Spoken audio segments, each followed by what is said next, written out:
যতই শিখান নায়ক নায়িকা নির্বাচন করবে। ফেরদৌস পালিয়েছে, রিয়াজ পালিয়েছে, জায়েদ খান পালিয়েছে, তারপরেও নায়ক নায়িকা নির্বাচন করবে।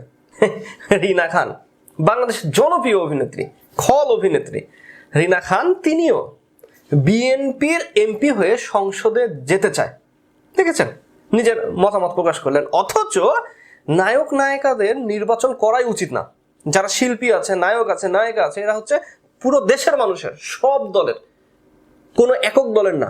এই নির্বাচনের ফাঁদে পড়ে মাহিয়া মাহির ফিল্মি ক্যারিয়ার শেষ, অপু বিশ্বাসের ফিল্মি ক্যারিয়ারে ধাক্কা, চিত্রনায়ক রিয়াজ তিনি দেশ থেকে পালিয়েছেন, চিত্রনায়ক ফেরদৌস তিনি পালিয়েছেন, চিত্রনায়ক নিপুণ তিনি পালিয়েছেন, চিত্রনায়ক জায়েদ খান তিনি দেশে ঢুকতে পারছেন না। এত এত উদাহরণ চোখের সামনে।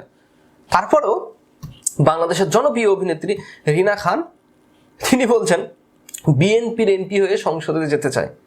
আপনি আর কোথা থেকে জ্ঞান নেবেন? চোখের সামনে 1 বছরের ব্যবধানে এত এত উদাহরণ, এত এত অভিজ্ঞতা, নায়ক নায়িকা।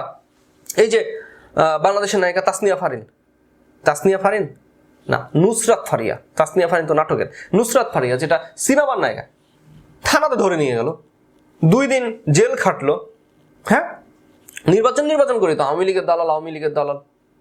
তাহলে এত কিছুর পরেও যদি একজন গুণী অভিনেত্রী, তিনি আমার পছন্দের অভিনেত্রী, তার অভিনয় খল অভিনেত্রী হিসাবে তিনি মন ছুঁয়ে যাওয়ার মতো অভিনয় করেন।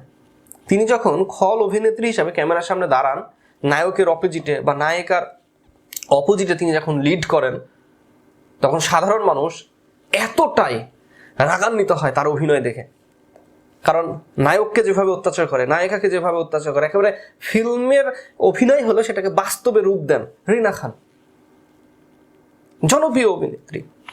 এখন তিনি যদি বিএনপির এমপি হয়ে সংসদে যান, তাহলে আবার কোনো এক সময় অন্য কোনো দল যখন আসবে, তখন তিনি অপমান হবে, হয়তোবা তাকে তখন দেশ থেকে পালিয়ে যেতে হবে। বাংলাদেশের রাজনীতি খুবই পচা, নোংরা রাজনীতি। বাংলাদেশের রাজনীতি সুশীল মানুষের জন্য না, যারা রাজনীতি করে সুশীলের জন্য না। যদি আপনি ফ্যামিলি নিয়ে, বউ বাচ্চা নিয়ে, মা বাবা নিয়ে যদি শান্তিতে থাকতে চান, তাহলে আপনাকে রাজনীতির বাইরে থাকতে হবে। আপনি ইনকাম করবেন, কর্মজীবনে থাকবেন, এনজয় করবেন, ঘুরবেন ফিরবেন, খাবেন, শান্তিতে জীবনটা কাটিয়ে দিবেন। কিন্তু যখনই আপনি রাজনীতির খাতায় কোনো পদ, পদবি, নাম, নেতার ঘনিষ্ঠ, যখনই এরকম সম্পর্ক তুলে আনতে চাবেন, তখনই আপনার জীবনটা হয়ে যাবে অন্ধকার।